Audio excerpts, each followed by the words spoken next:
ಭೀತಿ ತೊರೆಯುವ ನಾವು ಪರೀಕ್ಷೆ ಬರೆಯುವ ಪರೀಕ್ಷಾವಾಣಿಯ ನಾವು ನೋಡಿ ಕಲಿಯುವ ಖಾಲಿ ಜಾಗ ಭರ್ತಿ ಮಾಡಿ ಹೊಂದಿಸಿ ಬರೆದು ಲೆಕ್ಕ ಮಾಡಿ ಚಿತ್ರ ಬರೆದು ಭಾಗವ ಹೆಸರಿಸಿ ಎಲ್ಲ ಪ್ರಶ್ನೆಗೂ ಉತ್ತರಿಸಿ ಪಾಸು ಫೇಲು ಗೆಲುವು ಸೋಲು ಜೀವನ ಎಲ್ಲಕ್ಕಿಂತ ಮಿಗಿಲು ಅಂಕಗಳೆಂದರೆ ಮೇಲಿನ ತೊಗಟೆ ವಿದ್ಯೆ ಅದರ ಒಳಗಿನ ತಿರುಳು ಭೀತಿ ತೊರೆಯುವ ನಾವು ಪರೀಕ್ಷೆ ಬರೆಯುವ ಪರೀಕ್ಷಾವಾಣಿಯ ನಾವು ನೋಡಿ ಕಲಿಯುವ ಪರೀಕ್ಷಾವಾಣಿಯ ನಾವು ನೋಡಿ ಕಲಿಯುವ ಪರೀಕ್ಷಾವಾಣಿಯ ನಾವು ನೋಡಿ ಕಲಿಯುವ ಪರೀಕ್ಷಾವಾಣಿ. A very pleasant good morning to all the students of First Language English. Now let's go to synecdoche. You know, sometimes we use a whole object to indicate a part of the object, or we mention a part of the object to indicate the whole object. You know, you're coming late to school and your teacher asks you, why are you late? You know what you'll say? Ma'am, my cycle got punctured, ma'am. How can a cycle get punctured? The tires of the cycle get punctured. But do you say the tires of the cycle got punctured? You say the cycle got punctured. So you see, you are using a whole object, you are mentioning a whole object to indicate a part of the object. Look at that example there, the first one I've given. All eyes turned in his direction. You remember Karna's lesson, non-detailed lesson, you have the sentence. All eyes turned. Eyes are in a human body, only eyes will not turn. Alright? It means everybody looked in his direction. That is the meaning. But what do we say? We do not use the word everybody, we do not refer to a whole object, we refer to only a part of the object. You know, this newspaper, Kannada newspaper, Lankesh Patrike, okay, in that the man who runs that newspaper had written a poem regarding his mother, in which he talks about, he had written it in Kannada, later on it got translated to English. In that he writes, my mother's limbs, you know what limbs are? Your two hands and your two legs, okay. He says, my mother's limbs thrilled to children's kicks. You know, when you're inside your mother's womb, you keep kicking the mother, right? So here he says, when the children were kicking in her womb, her limbs felt thrilled. It doesn't mean that only her hands and legs were feeling very excited and thrilled. It means her entire personality was feeling excited and thrilled. But what is the word he uses? Limbs. He uses a part of an object to indicate the whole object. Likewise, the other one, see, the whole for a part. Look at that. India won the test match against Australia. Imagine there is a T20 match going on and India and Australia, they are playing the match. And you somehow manage to, you know, steal in a small pocket radio or maybe your mobile or whatever, and you're sitting in the last bench, whereas your mathematics teacher is busy writing on the board, but you're sitting in the last bench wanting to hear the scores. And let us see, the match has come to an end and India has won the match. Now you ask the boy sitting next to you who's got that gadget in his hand, you ask him, what happened? What is the score? What is the result? Now you want to know whether the Indian cricket team has won the match or not. You expect him to say, India won. But if he is a boy who's very particular about the usage of the language, you know what he's going to say? Oh, you want to know the result? Wait, I'll tell you. The 11 members of the Indian cricket team have won the match against the 11 members of the Australian cricket team. Just imagine what your reaction would be if he takes such a long time just to explain that one sentence that India won. You'll feel like banging him, isn't it? So you see, when you say India won the test match, you refer to India as a whole, but you're indicating only a part of India, that is, you're referring to the cricket team of India. So synecdoche is a figure of speech in which we mention a whole to indicate a part, or we mention a part to indicate a whole. Next, alliteration. A figure of speech in which the first syllable of most of the words are the same. You know what a syllable is? A unit of sound. I have explained in the previous grammar class. Syllable is a unit of sound.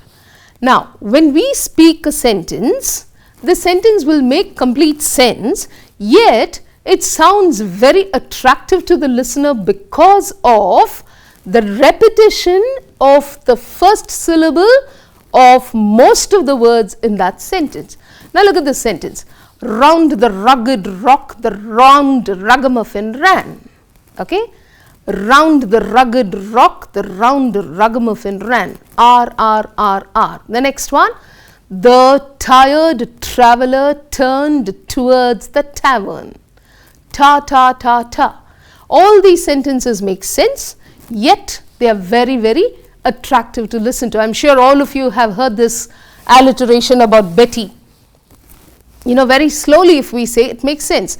Betty bought a pot of butter, but the butter was too bitter, so she bought another pot of better butter to make the bitter butter better butter. Now you say the same thing fast, it sounds very attractive, people start laughing. I will say it for you. Betty bought a pot of butter, but the butter was too bitter, so she bought another pot of better butter to make the bitter butter better butter. So you see how it sounds. So this kind of device that we use in order to attract a person's attention is called alliteration. Okay. Next one, the next topic that we are dealing with is agreement of the subject with the verb, a very important exercise in your textbook. Now you see, when we have a number referring to the subject of the sentence, subject of the sentence refers generally to the person. So the person has numbers, singular or plural, okay, the one who does the action. When the subject is singular, the verb will also be singular. Now you might ask, what is the structure of a singular verb? See that a singular verb ends with S. See the example, he plays well. We don't say he play well. He is a singular subject, so we say he plays well. Whereas if you take the plural form of he, that becomes they. They play well. So when we have a plural verb, it is only the base form of the verb. The basic form of the verb remains. Verb 0 we call it. Okay. Whereas singular verb ends with S. Now there are certain exceptions to this rule as well. See, when two subjects are mentioned but are considered as one unit, then the verb is also singular. Look at that sentence. Bread and butter is his staple diet. Actually, bread is a separate object, butter is a separate object. But then we take them both together because bread and butter always goes one with another. So we say bread and butter is his staple diet, not are. Likewise, time and tide go together. So we say waits. We don't say wait. Time is different, tide is different, but they're always together. So we say time and tide waits for none. The next exception. There are some nouns which have a plural form but take a singular meaning. Now when you say news, we think it is plural. Okay? News, because N-E-W and then S is added, so we think it is plural. No, it is not. It looks plural, but it is singular in meaning. So we say the news has spread everywhere, not news have spread. We don't say that. Okay. Likewise, the couple, when you say couple, it refers to two people, but they are taken as one unit. That is why we say the couple is walking down the road. Now the third exception, when two nouns of different numbers are mentioned, there will be two subjects mentioned in the sentence. One subject will be singular, the other subject will be plural. Then you get confused. If there is only one subject, you will know what verb should be used, whether it is a singular verb or plural verb, depending upon the number of the subject. But here, when you have two subjects and one of them is singular, the other is plural, then you get confused. You wonder how to write. Then you have this rule. See that? When two nouns of different numbers are mentioned, the number of the first noun is to be considered. Two nouns are mentioned, the first noun will be singular or plural, second noun will be singular or plural. You take the first noun into consideration. See that? The hens and the cock. Hens is the first noun, first subject. It is plural in number. So we take that first subject, hence we say are. Likewise, The teacher with her students is playing in the rain. See, teacher is a singular noun, students is a plural noun, but what do we take into consideration here? The first noun. Therefore, we say is playing in the rain. So, these are some of the exceptions to the rule. Next, we come to question tags. You know what question tags are? A part of a sentence. You know, sometimes instead of asking a question directly, starting with question words, when we speak, we may say a sentence and then we would want to convert it into a question. So, we follow that sentence with one or two words. Such words are called question tags. Now, when the question tags are used, certain rules are to be observed. When the sentence given is affirmative, question tag will be negative. Now, what do you mean by negative? There are certain words in English which are called words of negation. See the screen there? Words of negation are no, never, not, neither, nor. Okay. When these words occur in any sentence, that sentence is said to be a negative sentence. Now, when the sentence is affirmative, question tag will be negative. That means in the question tag there will be a word of negation. When the sentence is negative, question tag will be affirmative. That means in the sentence if there is a negative word, the question tag will be affirmative. Now, let us look at a few examples. Naveen is a rich boy. See, Naveen is a rich boy. It is an affirmative sentence. Isn't he? Isn't he? If you split, it will be is he not. The word not will come there. So, we say isn't he is a negative question tag. The same sentence, when you change it into negative, Naveen is not a rich boy. See the word not. So, it is negative. So, the question tag will be is he. So, the general rule, children, if the sentence is affirmative, question tag is negative. If the sentence is negative, question tag will be affirmative. Now, then back again we go to exceptions to the rule. There are certain sentences where the question tag is affirmative, the sentence given is also affirmative. Look at that sentence. Let's go for a walk. Shall we? Let's go for a walk is affirmative. Shall we is also affirmative. This is just for your knowledge. In the board examination, if you are asked an affirmative sentence is given, write the negative question tag. If a negative sentence is given, write the affirmative question tag. Next, we go on to conditional clauses, a very important question in the paper. Now, the word if refers to a condition. You lay a condition, then you have to use the word if. For example, if you don't do the homework, I will punish you. If you don't eat, I will not talk to you. So, you see, if is a condition. There are three kinds of conditional clauses. See, the word if refers to a condition in the subordinate clause followed by the expected occurrence in the main clause. Whatever is mentioned in the subordinate clause, following that, based on what is in the subordinate clause, the main clause will continue. See the example. If you practice well, you will top the class. In this first conditional clause, you find the simple present tense in the subordinate clause and will or won't in the main clause. Second conditional clause, in the example given here, you find the simple past tense in the subordinate clause, followed by would plus verb in the main clause. If he won the motor car race, he would buy a BMW car. He would buy, would plus verb. Third conditional clause. If she had heard the news earlier, she would have gone there sooner. Perfect tense in the subordinate clause followed by perfect tense in the main clause. In the board examination, see the kind of clause that is found in the subordinate clause. Whatever kind of conditional clause is found in the subordinate clause, based on that, follow the structure and go in for the main clause. You have to write a main clause on your own depending upon the structure given here. Next, we go to tense forms of verbs. Now, you all know about present, past and future time zones. Okay? Now, these time zones, present, past and future, we can classify them into these categories that you find in the left column. The simple tense, the continuous tense, or we call it progressive tense, plus the perfect tense followed by the perfect continuous tense. You see the structure of the simple tense. In the simple tense, you will have verb 0, that means basic form of the verb, or verb es. For example, he teaches, teach plus es. Then you will have verb ed, played, talked, ed form of the verb. Then you find the verb s, okay, he writes well, right, write followed by s. These are the structures you will find in the simple classification. Therefore, see, in the present tense it will be he plays, he played past tense, he will play future tense. In the continuous tense, you will find the be form, any one of the be forms, followed by the verb plus ing.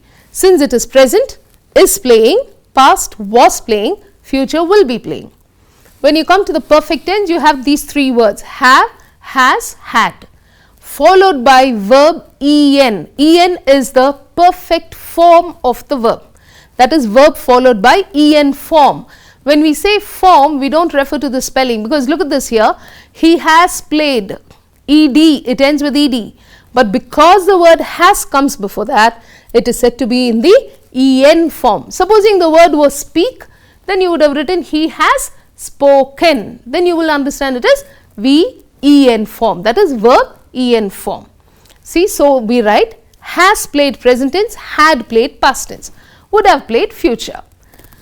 Perfect continuous, first the perfect tense followed by verb plus ing. See that? Have, has, had plus verb plus ing. So, he has been playing, he had been playing, he would have been playing. These are the 12 ways in which we can write the tense forms of verbs. In your examination question paper, if you are asked to fill the blank with the correct tense forms, read the sentence, understand the structures given here, accordingly fill the blank. Next we go to different structures, how we change sentences from one structure to another. See, they can give you a sentence, as soon as, beginning with as soon as, change it to no sooner dash dash dash than. See the structure how you change. As soon as the bird flew away, he started crying. No sooner did the bird fly away than he started crying. Now you see, when you say no sooner, it is followed by the word did. Did is the past tense. So, no sooner did the bird fly away, followed by the past tense, the first verb usually will be in the present tense. Some of us commit a mistake saying no sooner did the bird flew away. Wrong English. When you find did preceding the main verb, the next verb will always be in the present tense.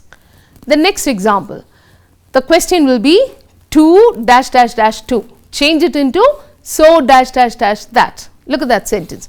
The doctor is too sick to get up from bed. The doctor is so sick, he cannot get up from bed.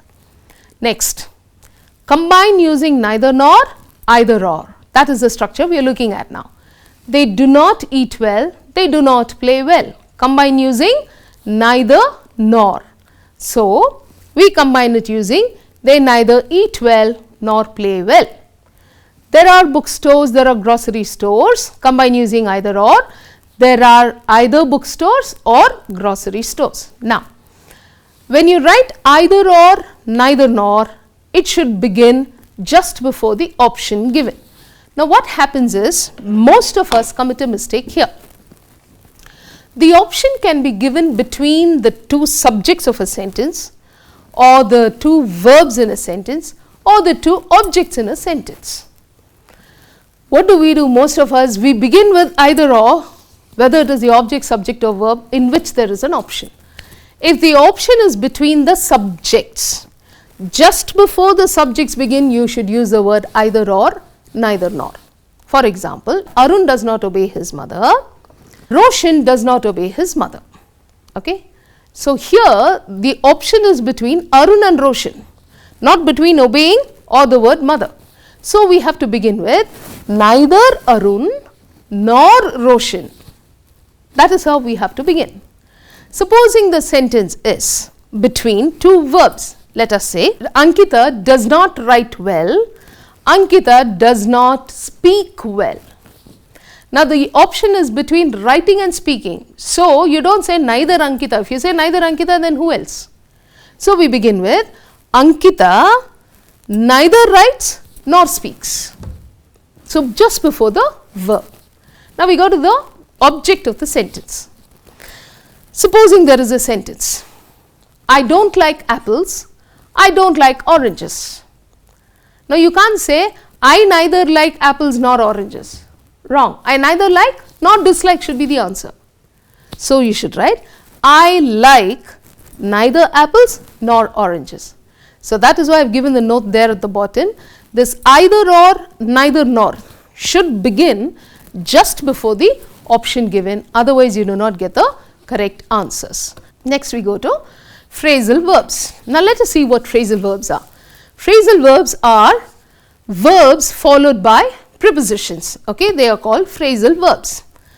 Verb followed by preposition. See the formula there, V plus P equals PV. Now when you use phrasal verbs, there are two kinds of meanings, literal meaning and idiomatic meaning. What do you mean by literal meaning? You know the meaning of literacy, ability to read and write. So when you say literal meaning, it refers to the meaning that is given exactly as it is written, whereas idiomatic meaning refers to the meaning given other than the meaning that is written. For example, from the mountain top, the boy looked down upon the valley. See, that's a literal meaning. That means the boy is standing on the mountain top, from there he is looking down. So it becomes a literal meaning. Whereas, see the next one, the rich looked down upon the poor. Phrasal verb is the same. But when you say the rich look down upon the poor, if you take it literally, does it mean the rich people are standing in some floor in the 5th or the 6th floor and the poor people are standing in the ground floor, they are looking down upon them? No. It means the rich people ill-treat, mistreat, they do not respect the poor. That is the meaning. So idiomatic meaning is other than the meaning that is written. Now, idiomatic meaning changes according to the preposition that follows the verb. Look at that. I have given a few verbs followed by different prepositions just to make you understand how the meaning changes. See the word put. When it is followed by the word out, it means extinguish, put out, extinguish the fire, put out the fire. Put by, save. Why don't you put by some money in the bank? Put up with, to tolerate. I just can't put up with that fellow. People say that, which means tolerate. Put off. Hey, do you know the exams have been put off? Put off means postpone. I can't make out the handwriting of this man. Make out means understand. You've been absent for a long time. You have to make up for the loss, to compensate. Come on, there's very little money here in this. Somehow make do with what you have. That means adjust. So you see, all these verbs, there are plenty of examples I can keep on giving you like this. Due to paucity of time, we'll stop with this, but please understand that phrasal verbs have idiomatic meanings, and in the examination, if you're asked to fill in the blank, generally it will be an idiomatic meaning. So you have to be able to understand what a phrasal verb is and what is the idiomatic meaning of that phrasal verb. Next we go to modals. A modal verb is used to indicate probability, possibility, ability, permission, request, suggestion, order or obligation. Modal verbs accompany the base form of verbs. Some of the modal verbs are can, could, shall, should, may, might, ought and so on. Just before the main verb comes, these words can be found. So they are called modal verbs. Now see the examples. Can I go out? It talks about permission. When I was young, I could run very fast. Talks about ability in the past. Now I can keep on giving you the answers, but I think I'll leave it to you to find the answers for the remaining 4 sentences. Just find out what is the function of the modal verbs given in the remaining 4 sentences. Next we go to affirmative and negative sentences. Negative sentences are those that have words of negation. I just now told you. Affirmative sentences are words that do not have words of negation. Now when you are given an affirmative sentence, that is a sentence without a negative word, you'll have to change it into a negative sentence but not change the meaning. See that? That's why given there at the bottom, meaning should not change. Now look at that. The boys always remembered that day. What is the opposite of always? Never. What is the opposite of remember? Forgot. So, how do you change from affirmative to negative? You insert the relevant, the appropriate antonyms. You will get the correct answer. The boys never forgot that day. That means they always remembered that day. So, the first sentence has no word of negation, second sentence has a word of negation, but both mean the same. Likewise, another example, honey is not bitter. That means honey is sweet. So, what is the opposite of bitter? Sweet. So, not bitter means sweet. So, this is how you change a sentence from affirmative to negative. Next, we go to how do we change sentences that are in the assertive, imperative, interrogative and exclamatory forms to any other form. Now, look at that. How beautiful is the rose? Exclamatory sentence. Changing it into assertive, the answer will be the rose is beautiful. Then, I can never repay him for his kindness. That is an assertive sentence again. Changing it into interrogative, how can I ever repay him for his kindness? Next, we go to the vocabulary part of the textbook. You have a lot of antonyms as exercises, you have a lot of synonyms as well. Now, children, from the viewpoint of the board examination, please learn the words given in the glossary. At the back of the lesson, you find antonyms and exercises, synonyms in the glossary. Now, along with that, you will be learning about genders, collective nouns, parts of speech and so on. Give one word, homophones, rhyming words, all these which you will get in the analogy question. You remember, you have a question, find the relationship between the first pair of words and fill the blank in the other pair. For that question, all these vocabulary items you need to learn. Now, having told you to learn the antonyms and synonyms in the textbook, let us go on to the genders. You see, I have just given a very few of the genders which I think will be useful for you. Businessman, businesswoman, heir, heiress, host, hostess, wizard, witch, rooster, hen, buck, doe, drake, duck, fox, vixen, gander, goose, ram, ewe.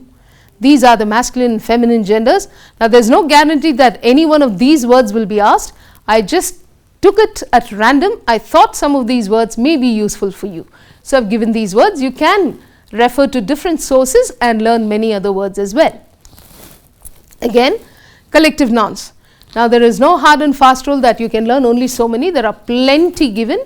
I have just taken a few. A litter, a jury, a troop, a crew, a bunch, a choir, a swarm. You see, for puppies we say litter, for judges we say jury, dancers we say troop, sailors we say crew, crooks or roses we say bunch, even keys we say bunch of keys, right? And then singers we say choir, bees we say swarm. It goes on, the list is long. Next we go to parts of speech. In the analogy question, if you are given a particular word, supposing you are given an adjective and an adverb, in the other pair adverb will be given. The next one that you give should be the adjectival form only, because adjective and adverbs are given. You should also answer adjectives and adverbs. You cannot write adjectives and nouns. And if a noun is given, you have to write a noun. You can't write an adjective. See the example I have given. If the word given is kind, you can write cruel. But if it is kindness, you have to write cruelty. For kind, you cannot write cruelty. Likewise, for bravery. For brave, you will have to write cowardly. But for bravery, you have to write cowardice. You can't write a coward for brave. You can't write coward for bravery, because bravery is abstract noun. So, the answer should also be an abstract noun. So, remember, same part of speech should be given as the answer when you are questioned on nouns, verbs, adverbs and adjectives. Next, at the end of the lesson, that is fourth lesson, Louis Pasteur's lesson, you have an exercise on specialists, especially in the medical field. I have added a few more. Please learn what is there in your textbook. Your teachers would have already done it for you. I have given you a few more.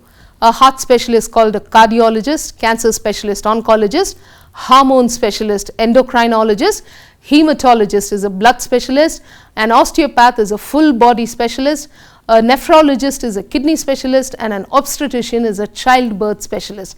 Add all these words also, because you see, as far as first language English is concerned, such questions, the question paper setter need not refer only to the textbook. From general English also questions can be asked. Next we go to homophones. These also can be asked in the analogy question. There are words which have different spellings, different meanings, but the same pronunciation. A few tricky ones I've given you here. See, air, H-E-I-R, H is silent. So, the homophone for that will be A-I-R. B-E-E-R, B-I-E-R. You know what B-I-E-R is? B-E-E-R, I'm sure all of you know. B-I-E-R is the kind of a structure that is made to carry the dead body. So, that is also pronounced as beer. Fate, fate. Peaks, peaks. Plum, see the next one. Plum, the homophone P-L-U-M-B is given because B is silent. In one of your lessons, in the exercises, you have letters that are silent. You see, so we can say plum, plum, even though we write P-L-U-M-B. For a homophone, P-L-U-M, P-L-U-M-B, it matches. Okay. Likewise, rain and rain. A few more. Isle, isle, arms, arms, ball, ball, pause, pause, navel, navel, veil, veil, throne, throne, style, style, stayed, stayed, sought, sought. These are some of the tricky ones. They look as if they may not be homophones, but they are homophones. It's just for your reference to learn better. Next we go, same thing with rhyming words. Some of the words we think rhyme, they may not rhyme. But some words which we think do not rhyme will rhyme. See, all these words, they don't look as if they rhyme because the spellings are very different, except for the second word in the right column. You see that? Food and mood. Okay, can you see that? Food. It is not pronounced as food. It is pronounced as food. Hence, the rhyming word can be mood. See, all those words, all of them are rhyming words, though they appear as if they do not rhyme. Next, we go to the composition part. Composition and comprehension and letter writing. Okay. Now, let us first of all take letter writing. Imagine that you are Roshan or Roshni of Government High School, Mysore, and write a letter to your father requesting him to let you participate in a school excursion to Singapore, or write a letter to the editor, Times of India, complaining about the menace of street dogs in your locality. That means you will be given one formal letter, one informal letter. The choice is yours. Whichever one you write, it's up to you. Okay? And this letter writing carries 5 marks. Please do not omit writing this letter, children, because it carries 5 marks. This is one of the questions where you can score a lot of marks. See, the informal letter. We write the name of the letter writer as given in the question, Roshan from Government High School, Mysore, followed by the date, followed by the salutation. Now, in an informal letter, how do you begin the salutation? There are 2 ways. In an informal letter, either you address the letter to your friend or to your blood relatives, whoever it could be. When you refer to your blood relatives, you are supposed to write my dear father, my dear cousin, my dear brother, my dear uncle, my dear aunt, and so on. Whereas if it is a friend, you will write dear followed by the name of the friend, not the word friend. You don't write dear friend. No. If your friend's name is Anil, you will write dear Anil, not my dear Anil. So, did you all understand? Only for blood relatives we write my dear father, my dear brother. For friends we write dear followed by the name of the friend. Now, after you finish the salutation, there is no subject in an informal letter. You begin with the informal greeting like how are you, I am fine here, and so on. 1 or 2 sentences. The next paragraph you state the purpose. You tell your father why you are writing the letter. You tell your father they have arranged a trip, an excursion in our school to go to Singapore. You are stating. And then the next paragraph you ask his permission. You tell him I also want to go, please allow me to go. Make the necessary arrangements. And then the last paragraph you conclude with a sweet note saying hope everybody at home are fine. I am also keeping fine here. Convey my regards to so and so and so. All that you can write and finish it with thanking you, followed by yours lovingly or yours affectionately, with no apostrophe after the letter S in the word yours. And remember, thanking you, T should be capital. The next line yours, Y should be capital, can be followed by the signature. Next we go to formal letter. In a formal letter, again you see the question given, Roshan is the name of the person, Government High School, Mysore.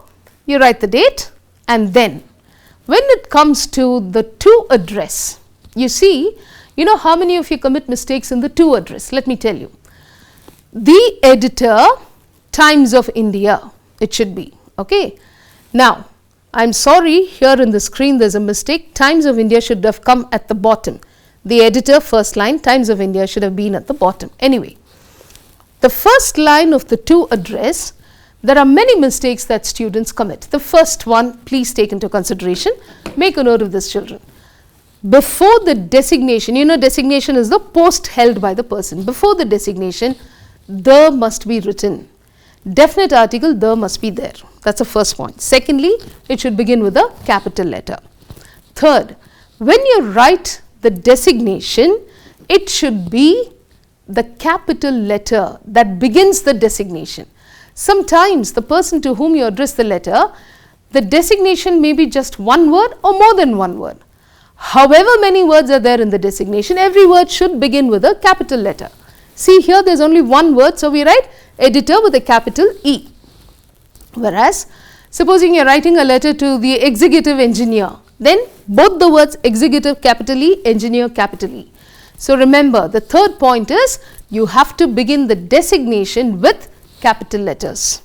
Next point, in the designation sometimes you commit a mistake in the spellings. You are liable to lose marks for these mistakes, especially the word manager and the word principal. Some of you, instead of writing M-A-N-A-G-E-R, you write M-A-N-G-E-R. When you remove that A, you know what is the meaning of the word manger? Manger refers to the trough in which fodder is put for the cattle to eat. So, are you referring to the trough in which fodder is put for the cattle? Are you writing a letter to that trough? No. So, please be very careful with the spellings. Likewise, the word principal. Some of you write P-L-E at the end. It is wrong, you know that. Be careful when you write the spellings. The next mistake in the first line, I am telling you there are 5 mistakes children commit. The next mistake, followed by the designation, if there is a preposition in the question, you write the preposition there. That is wrong. You should not write, supposing the question says, write a letter to the principal of your school, you can't write to the principal of in the first line and the next line government high school. No, you can't write that. That is wrong. You are supposed to write to the principal, government high school. So, of should not be written there in the first line. So, what do you understand? The should be written, it should be in capital letter, it should begin with a capital letter. Designation, whether it is 1 or 2 words, should begin with capital letter. Spellings, it should be, those spellings should be correct, followed by the preposition which should not be there. Even if it is there in the question, it should not be there in the answer. Did you all understand, children? As far as the to address is concerned, these are the mistakes you commit. Please be careful. Next, when we go to the salutation, if it is the editor of a newspaper to whom you are writing, you never write the word respected, okay? Because this is a complaint letter, you only say dear sir. Postmaster, dear sir. Editor, dear sir. It's someone whom you don't know. It's just that he is in that post, he or she is in that post, and you address the letter to that particular person. So, you will write dear sir, or you can write dear madam, okay? Next, in the subject, the first word of the subject should not be the verb form as it is given in the question paper. The question paper, the question says complaining about. So, you know in the subject you write complaining about. Wrong. This is not an action, this is a letter. So, you have to write the noun form of the verb given in the question. Supposing the question says informing about, then you will write information about, complaining about, complaint about, requesting for, requisition for. So, this is how you turn the verb into a noun. That will be the first word of the subject. So, complaint regarding the menace of street dogs. This will be your subject. When you come to the body of the letter, the first point you will write, the first 2 sentences, see you mention your name and the tenure of your stay in that place. You can write I am so and so and I have been living in this place for such and such period of time, because you are talking about a problem that is faced by the people in that local area. Then the second paragraph, you mention the problem, you tell them. Now in this particular question, it's about the menace of street dogs. So you say, there are lots of street dogs in our locality, we've been suffering a lot because of these street dogs. In the next paragraph, you explain the way in which you are suffering because of those street dogs. See, describe the consequences of the problem. This will be the major part of the letter, probably 4 or 5 sentences. You prepare and you write these 5 sentences. At the end, the last paragraph, you request the authorities to do the needful at the earliest. Tell them, kindly do the needful at the earliest. And then, once again, as I told you in the informal letter, finish with thanking you, yours sincerely, and finish it with your signature. This is how you write the formal letter. Next we go to essay writing. Now let us look at the way in which an essay should be written.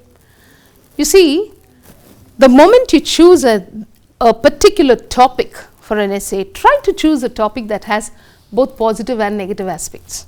If you don't get such a topic, choose a topic that has negative aspects only. Okay, it's easier to write. You'll get more number of points to write.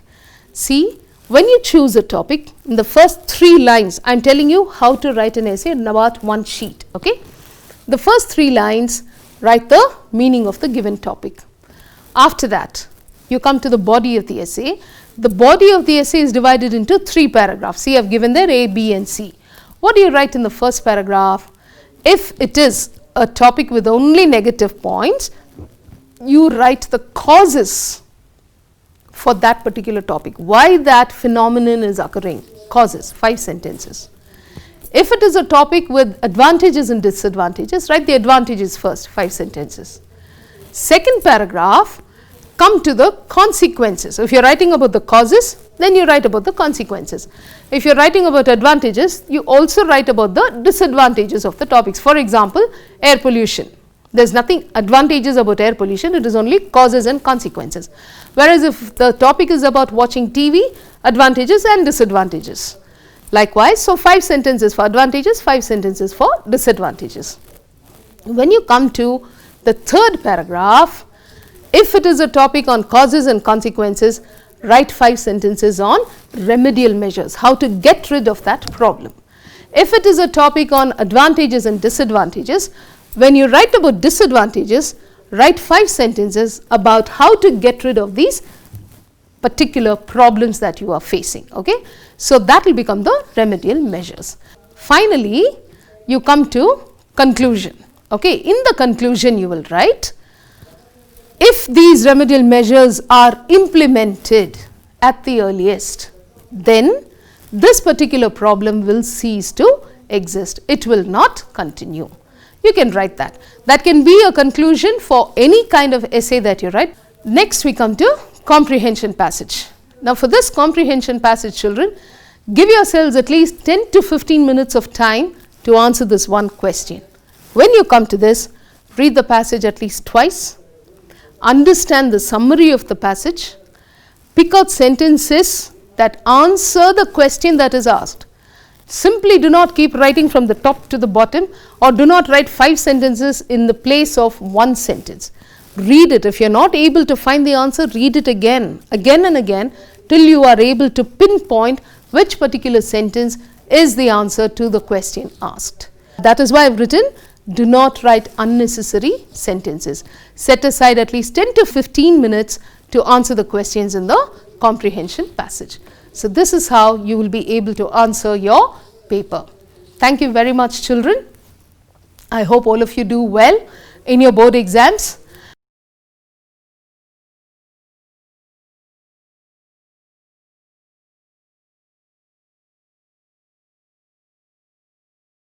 Hello dear students.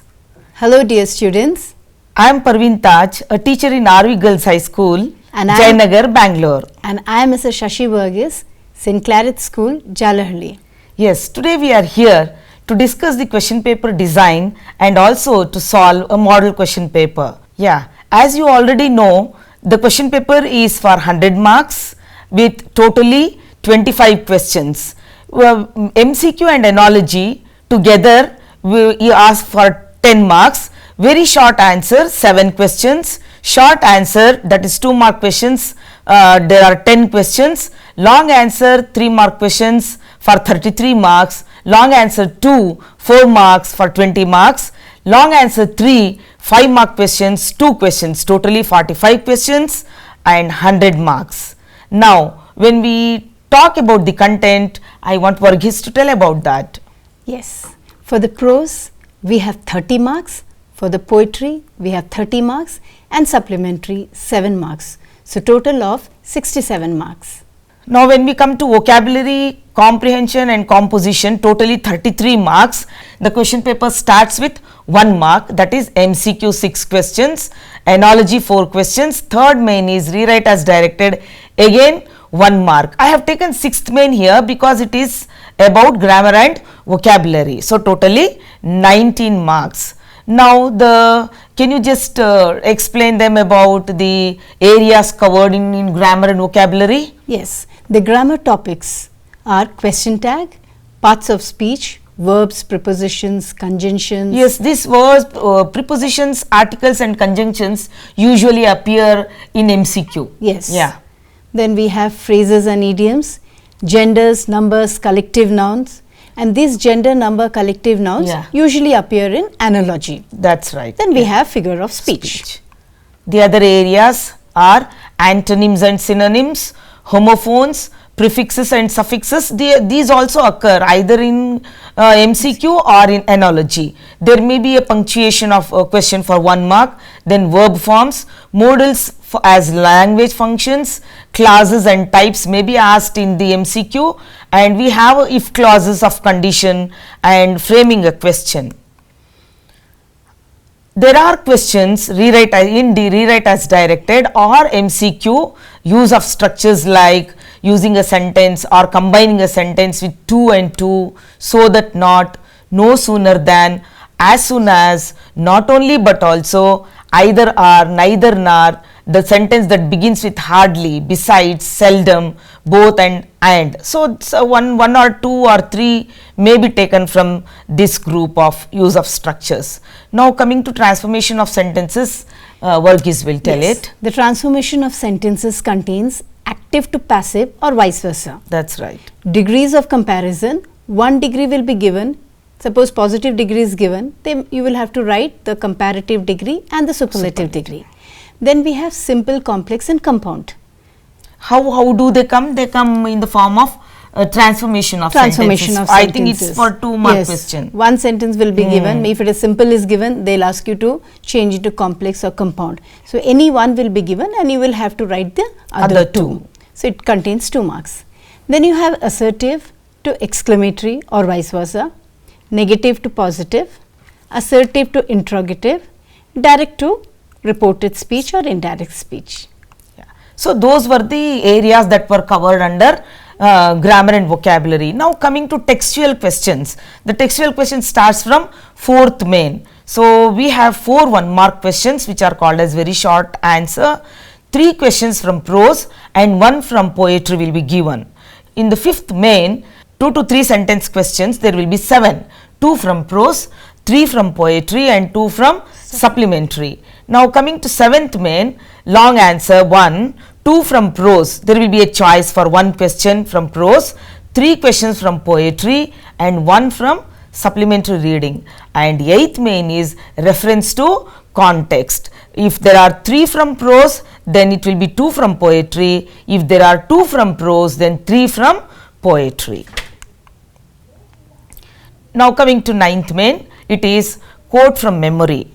As you all know that there are 3 poems and you can choose any 2 poems to memorize, and whichever poem you feel difficult you can just leave it out. So poem 3 completely you have to learn, first 4 stanzas from Lochinvar, and 5th poem Poison Tree. Generally Poison Tree will be there, compulsorily. Poison Tree and Vachana is quite easy. Yes, so you can opt for those 2. Yes. And you can, if you want, you can leave Lochinvar. Lochinvar, that's right.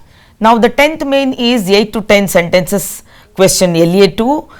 There are 2 questions from prose and there will be a choice for both questions, and poetry will not have a choice, there will be only 1 question, totally 67 marks. Now comprehension and composition. Yes, comprehension and composition. Comprehension will be for 4 marks. 11th One passage May. will be given, you will have to read the passage and answer. So, there will be 2 questions, each contain 2 marks. Then you have the essay writing. Essay writing, 2 topics will be given, you have a choice. It carries 5 marks. Then you have the letter writing. Here also you will have a choice. You will have one official letter and one personal letter, and that also carries 5 marks. Yes. So, this is about the question wise analyzation. Let us discuss model question paper 1 that was uploaded by KSEEB. We will try to solve that question paper. Now, the first main question, let me read out because many of the students do not read that question at all. 4 alternatives are given for the following questions. Choose the correct answer and write it along with its alphabet. So, the last sentence is very important, dear students. Many a times either you write the option or you write the answer, which is very wrong, dear children. Keep in mind, when you are answering a multiple choice question, writing the option and the answer both are very important. Marks will not be allotted if you leave out any one. Will you read the first question? Yes, all eyes turned in that direction. All eyes turned in that direction. The figure of speech used in the line is personification, metaphor, synecdoche, alliteration. Yes, now there is a clue here in this question. All eyes, eyes are representing the whole here. So, what's the answer? Yes, you are right. It is synecdoche. Synecdoche, in synecdoche, either the whole represents a part or a part represents the whole. Let's move on to the next question. Dash with your work. You need not stand, said the visiting minister to his staff. The correct phrase to be filled in the blank is carry away, carry out, carry on, carry off. So, what should they do? They should carry on with their work. The next question, please. He was suspected dash having stolen the book. The preposition to be filled in the blank is to, for, of, with. He was suspected dash having. So, it is answer is for having stolen the book. Yes. The fourth question, that's the right answer. The question tag to be added is. So, when we read that sentence, that's will give us the clue here. That's is the short form of that is. So, is used there and the sentence is positive, and it is obvious that the question tag is isn't it. Fifth question. The word in which miss is a part of a word but not a prefix. Now, misjudge, mistake, misdeed, miscalculate. If you have noticed, for the other 3 options, 3 options has got miss as a prefix. As an opposite prefix, whereas one word that is mistake is the whole word. It's a complete word and miss is a part of the word. Like judge, the opposite is misjudge. Yes. Now, coming back to the last question in MCQ, I have been trying to learn to play the guitar for so many years, but I dash yet. So, yet is the clue here and have been is another clue. Perfect tense is used here, and yet tells us that we have to use the present perfect tense, and the answer is have not succeeded, but I have not succeeded yet. Now, the next question is yours. Observe the relationship in the first pair of words and complete the second pair accordingly in the following. Yes. So, we have to understand what is the relationship in the first pair. Yes. And in the same way, we have to apply that for the second we have to apply the rule that is taken into consideration in the first pair. Yeah. So, the first one, develop, development. Develop is a verb and development is a noun. So, prefer is a verb. So, what is the noun of prefer? It is preference. Preference. Yes. The next question, tail, tail. So we know it is homophone. Antic. Now you have to find out what is the other homophone of antic. We have to spell it out. Yes, you are right, and it is antique. A-N-T-I-Q-U-E. That's the homophone of antic. The next question. Violent, non-violent. So now you have understood what is it. Violent, the opposite is non-violent. So what is the opposite of modest? It has to be It has to Yes. be immodest. immodest. Yes, one thing we have to remember here to form the opposite, prefix is used here, violent, non-violent. So we have to be, the children sometimes, you know, they give a different opposite. For example, for modest they can give proud also, but yes. here in this context proud will be a wrong answer, because the clue, the relationship given here to form the antonym is a prefix. So our answer should be in prefix only, and the answer is immodest only. Proud will be a wrong answer. Yeah. Next one, Yeah. scraped, removed. Bewilder. So now we have no scraped, the other meaning is removed. Yes. So it's a synonym. Yes. So bewilder, you have to use another synonym. You can use perplex, Or confuse. confuse. Yeah. So now coming back to the third main question, rewrite as directed. Again on grammar and vocabulary. The first question given here, see so many items we have read out. So any item may be chosen to frame the grammar and vocabulary questions. It is not that every time they will get a question on voice. Voice can go in MCQ also. Yes. Or it may be left out also. So out of those grammar items, any item may be chosen to frame the questions. Here it's change the voice. See here in first language English, the question is given as change the voice, not the passive voice. So either the question may be on passive voice and you will have to answer in active voice, or it may be vice versa. Yeah. Here, Right. let us read the question here. The teacher is calling the roll number. So, of course, it's an active voice. The and teacher we is the have subject. Yes, So, the yeah. teacher is subject, and we have underlined the word calling as a clue to answer. So, when the main verb is in the continuous tense, we introduce the word being in the passive voice, and the answer goes like this: the roll numbers are being called by the teacher. Yeah. Next we have frame a question to get the underlined words as answer. Frame a question to get the underlined words as answer. He confessed his crime in the court. So the underlined word is in the court. So where did he confess? So in the court means it's a place. So whenever there is Place. a place, you should start the question with where. Where? That's right. Where did he confess? Yeah. The next question, combine the sentences using to and to. There are two sentences given here. It is very cold. We can't go out. So one positive and one negative sentence is there. Whenever we are using to over to and to, it is a positive sentence. See, we have underlined very. Very means to. Can't takes the infinitive, to infinitive. So it is too cold to go out. Now we come to the fourth main question, where we start with the textual questions. There are 4 questions, and we have already told that 3 will be from prose. Yes. Yes. So that this carries 1 mark. 4 questions are there and it carries 1 mark each. So the first question, what does a writer compare water in a landscape to? We have underlined the point. Points. Yeah.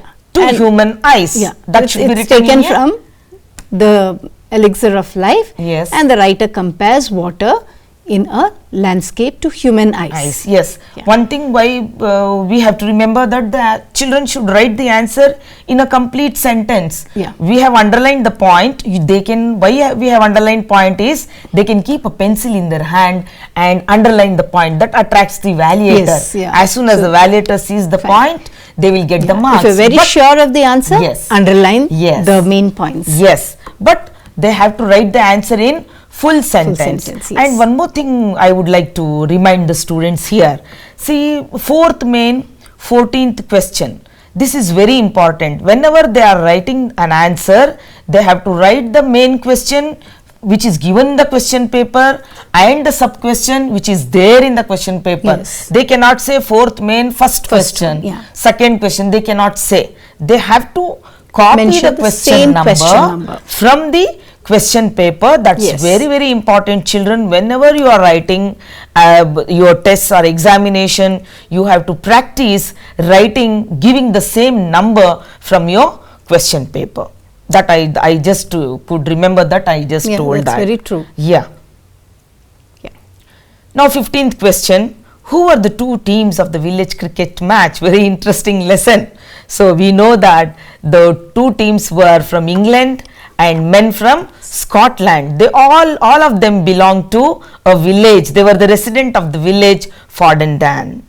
How does the writer take a dig at the government official? This question is from Yeah, this is also from the same lesson. Okay. the village cricket match. Yeah. Now here, the writer mocks at the government officials. He says that the government official never do anything. They don't want to take any risk. They Yeah. don't. So they don't involve in They any don't risky job. task. Now the next question is on poem. So three Yes. questions prose over, and the fourth question is from poem. What made Lochinvar to write Netherby Hall? I think the students know the answer. They very much know the answer, isn't it?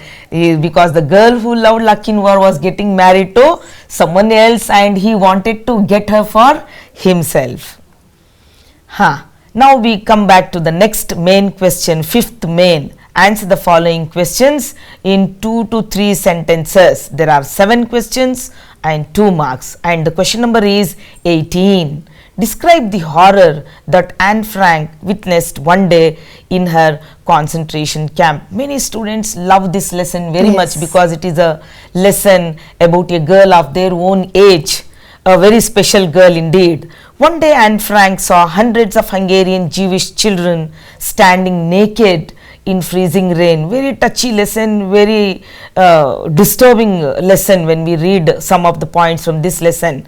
So she saw children standing naked in freezing rain, waiting to be led to the gas chambers, and was horrified, unable to understand why such horrors were inflicted upon them. Yes. The Now next one more one. thing, we can say 2 marks. I think they can write 2 points. 2 isn't points, it? Huh. yeah, 2 points or 3 points. 2, See, sometimes you just cannot wind up the answer in 2 Just 2 points. points. So So there 2 to they 3 can write points 2 they to can 3 have. points. Yeah. The next question. How does a writer interpret the meaning of the catchy phrase "shop till you drop" in the last paragraph of this essay? Yes. Yeah, See, it is this from phrase, consumerist culture. consumerist culture, and this phrase the author has used this phrase in the first paragraph also and the last paragraph, and he interprets this phrase in different forms. In the first paragraph he interprets in a different manner, and the last paragraph he becomes very philosophical. Yes. And he says that one should not keep acquiring things merely for the sake of acquiring. People should know when to put a full stop and say enough to the material world. Yes. That is materialism. Very philosophical sentence. We need to learn from this sentence. What did Jim and his mother take from Billy's chest before they fled the inn? This is from Treasure Island. Yes. Yeah. Supplementary one. Yes. So Jim's mother, what did Jim's mother and Jim take? So it's very simple. Yes. Jim's mother, she took as much coins as it was necessary to cover the rent, and Jim, he took a bundle of paper which was wrapped in oilcloth. Yes.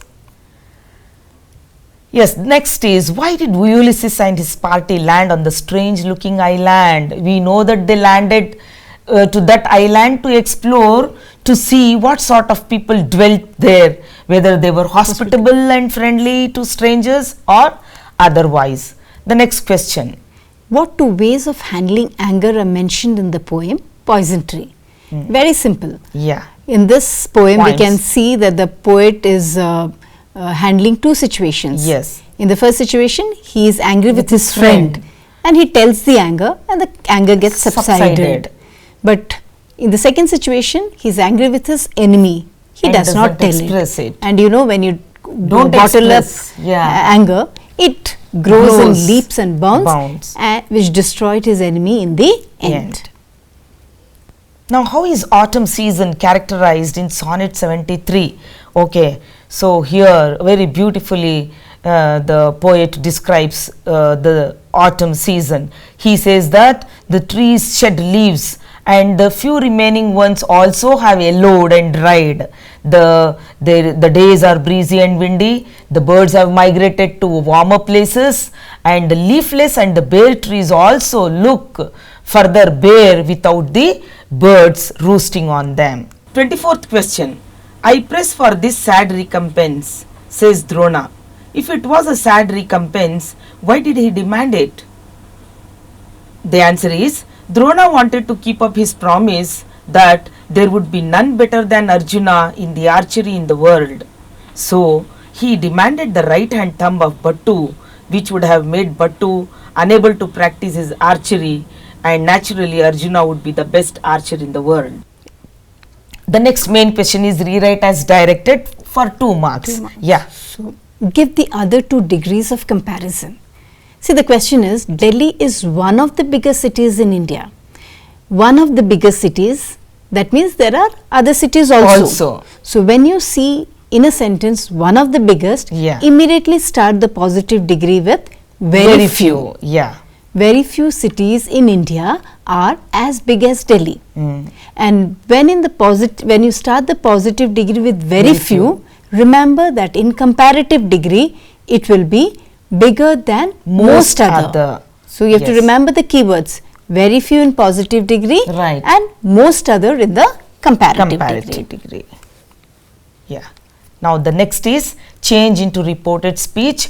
Very easy. We have underlined the words that needs to be changed. He said to me, I do not work on Sundays. So said becomes told. Since we are removing the inverted commas, we are introducing the conjunction that. I becomes he, do becomes did in the past tense. So he told me that he did not work on Sundays. The next one.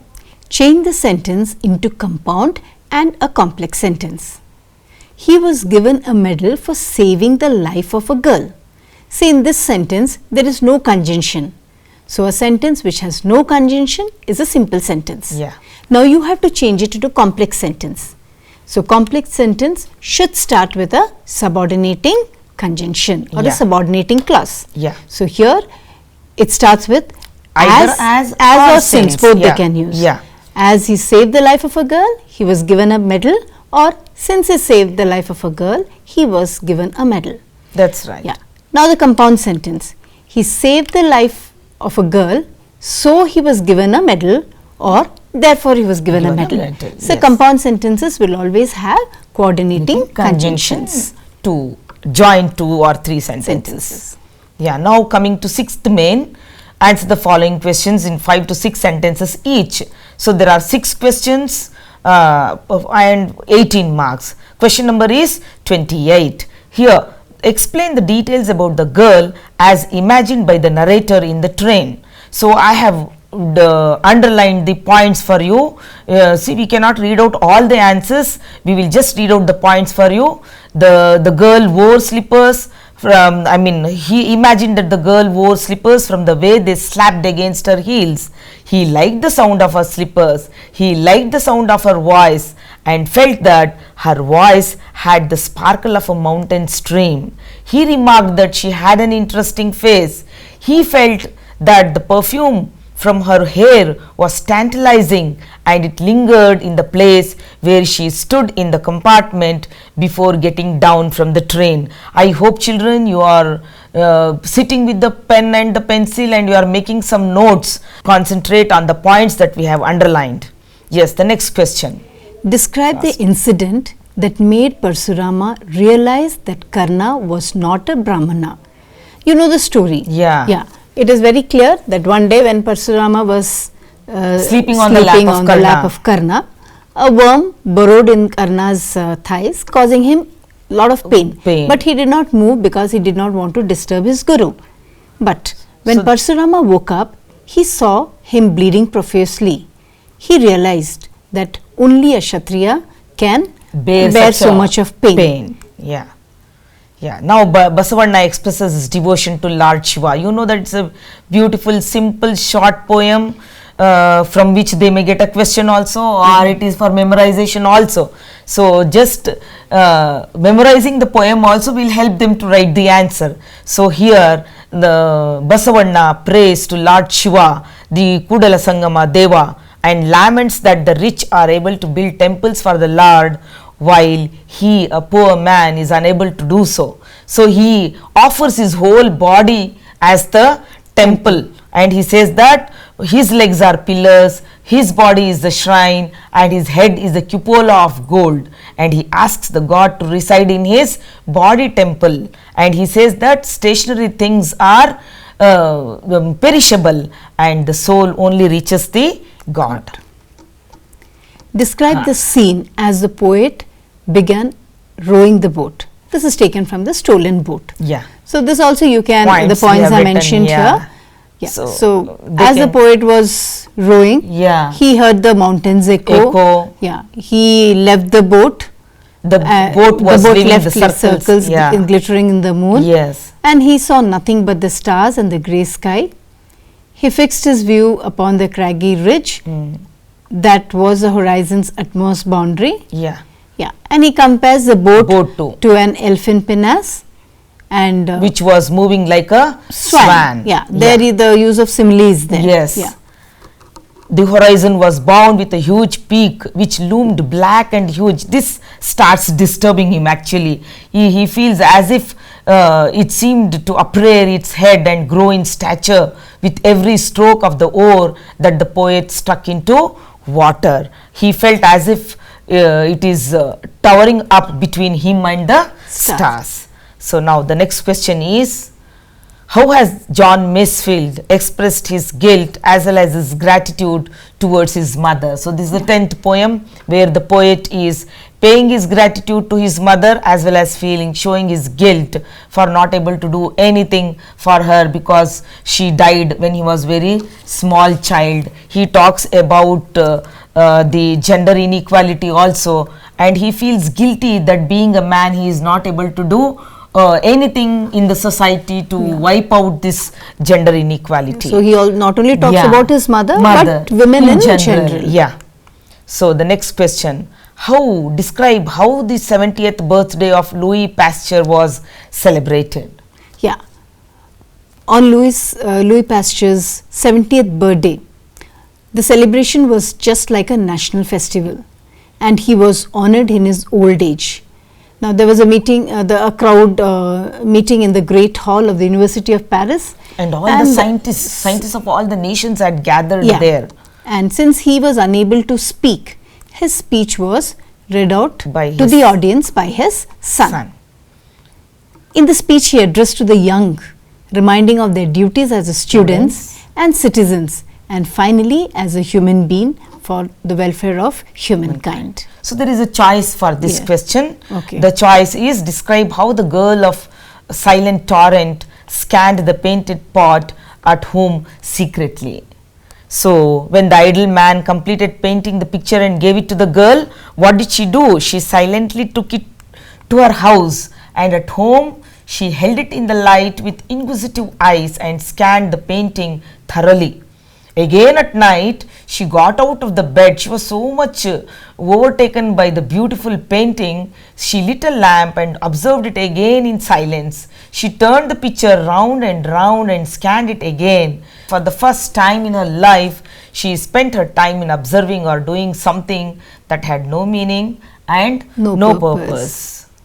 Yes. Next we have explain with reference to the context. 5 questions, 3 marks each. Now the first one, we have our hands full. We have our hands full. From which lesson? I am sure you will be knowing it. Yeah. We have our hands full is from the first lesson. That is, so children, you will have to first write from where this extract is taken. That's right. Yeah. You have to say this extract is taken from so and so lesson written by whoever the author or the poet is. Then you will have to write on which context it is spoken. Yes. See, the main question itself is self-explanatory. When we say explain with reference, when we say reference, they have to refer from which lesson it is taken, who is the author or the poet, and it is told by who to whom. That is reference. And they have to explain the situation, in what situation the sentence is told, and that is context. So, the question is self-explanatory and the answer should be written in a paragraph. I would like to tell you, remind you again and again that in languages, in all the languages, the answers should be written in paragraph. And not in points points, are yeah. not, yes, points Maybe may be in written in the core subjects, but in languages the answer should be in paragraph only. So, can you just read out the answer? We will read out one answer for Yeah. them. The extract is taken from the lesson A Wrong Man in Workers' Paradise, authored by Rabindranath Tagore. The statement was whispered by women in the workers' paradise, in the heaven. Here people spend all their time doing only useful work without having a moment of leisure. They enjoyed hard work, though they overtly commented that they are busy and have no time to spare. Yeah. So, the next one is, shall I put the chops on? See, we have underlined what lesson? Gift of Magi, written by O. Henry, told by Della to Jim. We know that she told it, she had cut her hair and sold it to buy a gift for Jim. So, she is trying to convince him by telling him that her hair will grow again, and then to just to change the topic, she puts that question, shall I put the chops on? Yeah, the next one. I have too much to do to run errands. This is taken from The Pie and the Tart, and it is said by Marion to her husband. So, this is on what context? When actually when Gaultier was invited by the mayor to for dinner, he wanted to take the eel pie, but he was feeling too conscious to carry the eel pie in the street. So, he asked Marion if she could bring it for him, but Marion immediately refused and said that she had lot of other work to do. Yeah. The next one. She flew crying as he was picked up, hands and jaws. Yeah, we know that it is taken from To a Pair of Saras Crane, composed by Manmohan Singh. We know it's a very touchy poem where the female Saras Crane is crying and showing her miseries or the sorrow for her mate, which was carried very brutally by the killers. So, the answer goes like this. When the female Saras Crane saw that her mate was shot down by the bird killers, she flew about crying. She cried bitterly when his body was stuffed into a bag and carried away. She went on circling the sky in deep sorrow over his disgraceful end. The next question. If I could put a notion in his head. Yes, this is taken from Mending Wall, composed by Robert Frost, and we very much know that here the narrator is trying to convince his neighbor that they don't need a wall between them with these words. He says that the neighbor has only pine trees while he has only apple orchard, and he says that neither his apple or tree nor his pine trees are likely to encroach. So, why to have a wall? Yeah. Yeah. No. The next one is quote from memory. The easiest one. The easiest one and very easy to get the marks. All the 4 marks if you just learn the 4 lines. Yes. So, now here, as we have said in the beginning itself, you have totally 3 poems to memorize. Vachana, Poisonry and Lochinvar. Yeah. Vachana and Poisonry, very simple. I am sure everybody would have learned it by heart. Yeah. So, if you cannot, you can always leave out Lochinvar. Yes. In this paper we have seen they have asked 4 lines from Lochinvar and the remaining 4 lines from Poisonry. 4 lines from second stanza of Lochinvar and 4 lines from the third stanza of Poisonry. Yeah, now coming back to the 9th main, which is for 4 mark. There are 3 questions, 2 from prose, which will have choice for each one of them, and 1 from poetry. That doesn't have a choice. Yeah, easy, so there is no choice. So, what does Abraham Lincoln want his son to know about the people around him? How should he respond to them? So, there are many values. You can choose any 10 and you can write down. In a way, they can just summarize the whole poem. Yeah, they summarize the whole poem. Yeah. So the next question is, describe the observation made by Sir C.V. Raman standing near the valley of Nile. What explanation was given by the geologist about the Nile valley which Sir C.V. Raman has described? So standing on the First line. part they have to just tell the difference between the Libyan desert and the valley of river Nile. Yes. And in the second part, they have to speak about what the geologists have told about how Nile Valley is created. They say that the Nile Valley is created by the river itself, which was brought down as the finest silt in its flood waters from the highlands of Abyssinia and from remote central Africa and laid down in the valley. Yes. The choice for this question is from the village cricket match, where they have to explain the scene where these 2-3 batsmen dash with each other. So the blacksmith hits the ball very high and it gets almost lost, and without looking at the ball they start running. He forgets that his ankle is wounded. He starts running. He calls his substitute Baker also, and from the other side Joe also starts running. All the three of them will run and dash with each other and they fall down with a crash. Collide and fall, yeah. The 42nd question. What illustrations does Gandhiji give to justify that all good actions need not be moral acts? So this also, if you remember the points, you can do it. The first point says all moral actions should spring out from your own will. It should not be a mechanical act. Then it also says that it should be done with a good intention.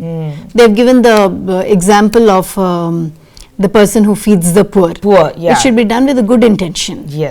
Depends upon the doer of the intention of the doer. And it should be done without any compulsion. It should come from within, with no self-interest behind the action. And the last one is, that action is moral which is done only for the sake of doing good. The choice for this is from Anne Frank's Dairy. What role does the dairy play in Anne Frank's life? See, the dairy plays a very important role in her life. It acts like a friend. She literally puts everything, all her emotions in her dairy. So in the beginning, as a young girl, I think she could not say so many things. She could not share it with her mother or father. So all her confidential secrets and all, she had put it in her dairy. And lovingly she calls her dairy as Kitty, indicating that she considered it as a close friend. She occasionally even writes to Kitty as if the dairy were a person who had asked her question. Moreover, Anne's constant dairy writing enables her to discover her inner voice and her voice as a writer. The dairy gives her a private place to explore and develop her increasingly profound thoughts and ideas. Now the next question is 9th main, which is, I feel, is the easiest one again after memorization. Here a comprehension passage is given to them. We generally see that as soon as they see the passage, they jump to read the question and they start marking. Start searching the answer in the paragraph.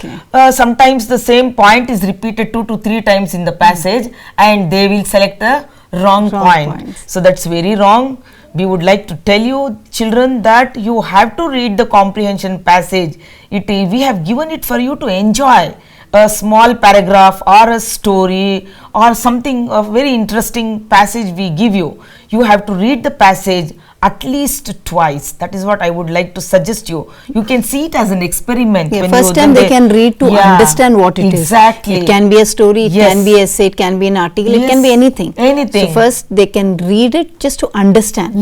Then second time they can see the question and read it. So they can take it as a, let them take it as an experiment and solve a model paper. After reading the passage twice, if they read the question, automatically they will go to that point where the answer exists. So their work gets reduced and the answer also will be perfect. So children, remember, you have to read the paragraph at least twice. Time is allotted for you for that, understand? So you will have time. You need not just panic that you will fall short of time.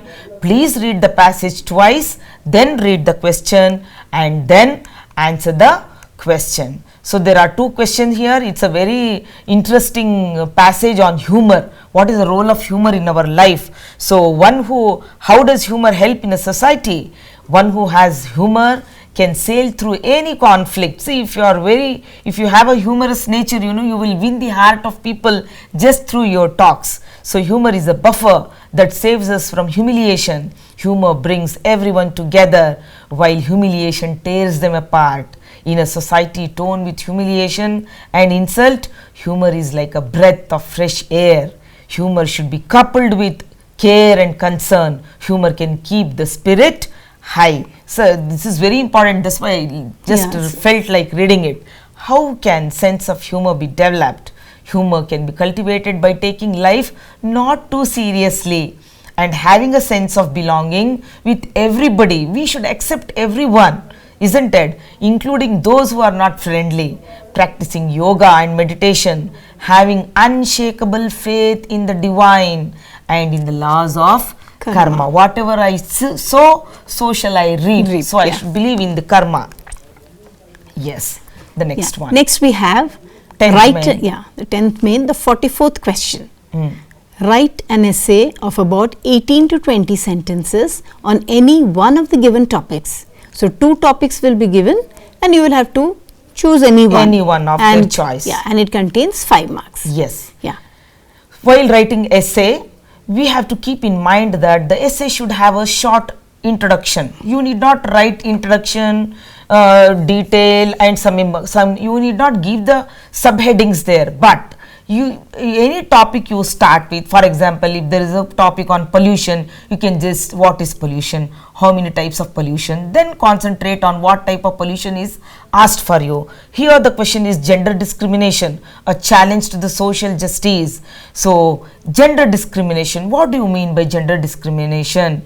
How many types of gender discriminations are there? They read in their social science, sociology, they read. So then you can start talking what are the disadvantages of social discrimination, and to sum up the topic they can give their opinion how to wipe out gender discrimination and bring social justice. Like this they have to move on. And some of the topics I think very common topics we have listed here.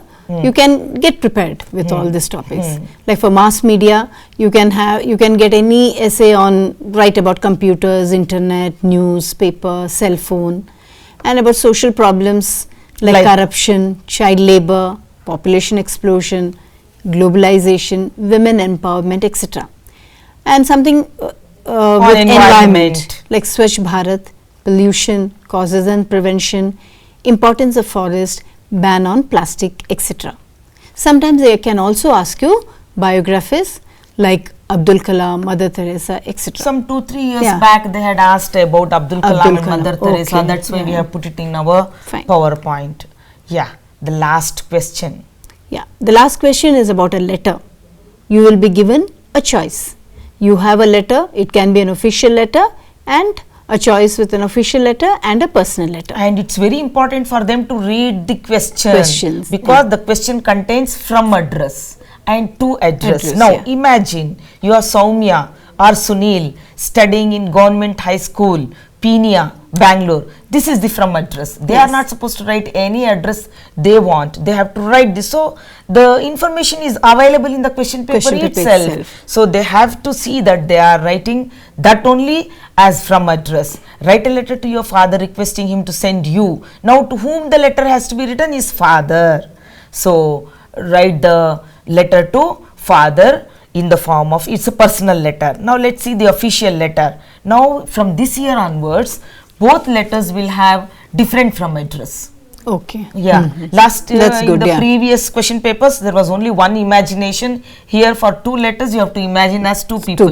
Now if they are taking official letter, imagine you are Anthrose or Ambrose, a resident of Gayatri Nagar, Bangalore. Write a letter to Sub-Inspector of Police Station of your locality. So the 2 addresses we have also got both. given. From and to both are there Both are there. So, okay, here is a format for you.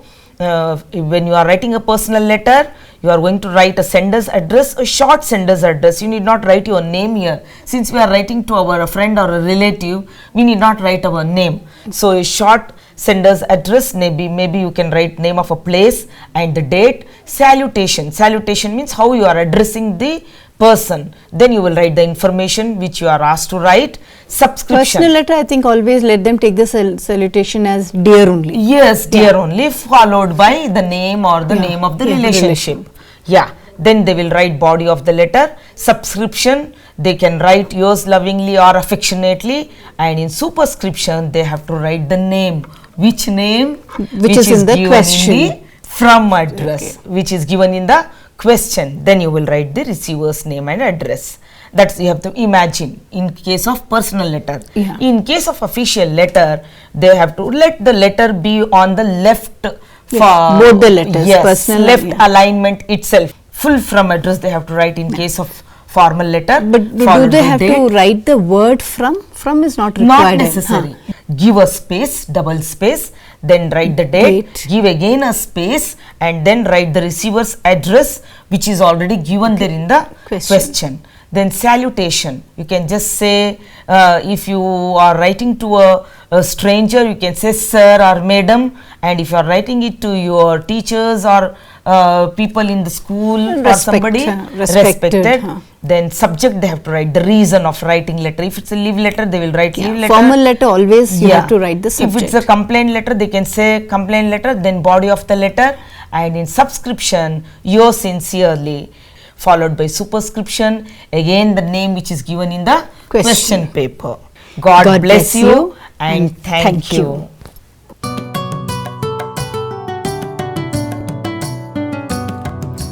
ಭೀತಿ ತೊರೆಯುವ ನಾವು ಪರೀಕ್ಷೆ ಬರೆಯುವ ಪರೀಕ್ಷಾವಾಣಿಯ ನಾವು ನೋಡಿ ಕಲಿಯುವ ಖಾಲಿ ಜಾಗ ಭರ್ತಿ ಮಾಡಿ ಹೊಂದಿಸಿ ಬರೆದು ಲೆಕ್ಕ ಮಾಡಿ ಚಿತ್ರ ಬರೆದು ಭಾಗವ ಹೆಸರಿಸಿ ಎಲ್ಲ ಪ್ರಶ್ನೆಗೂ ಉತ್ತರಿಸಿ ಪಾಸು ಫೇಲು ಗೆಲುವು ಸೋಲು ಜೀವನ ಎಲ್ಲಕ್ಕಿಂತ ಮಿಗಿಲು ಅಂಕಗಳೆಂದರೆ ಮೇಲಿನ ತೊಗಟೆ ವಿದ್ಯೆ ಅದರ ಒಳಗಿನ ತಿರುಳು ಭೀತಿ ತೊರೆಯುವ ನಾವು ಪರೀಕ್ಷೆ ಬರೆಯುವ ಪರೀಕ್ಷಾವಾಣಿಯ ನಾವು ನೋಡಿ ಕಲಿಯುವ ಪರೀಕ್ಷಾವಾಣಿಯ ನಾವು ನೋಡಿ ಕಲಿಯುವ ಪರೀಕ್ಷಾವಾಣಿಯ ನಾವು ನೋಡಿ ಕಲಿಯುವ ಪರೀಕ್ಷಾವಾಣಿ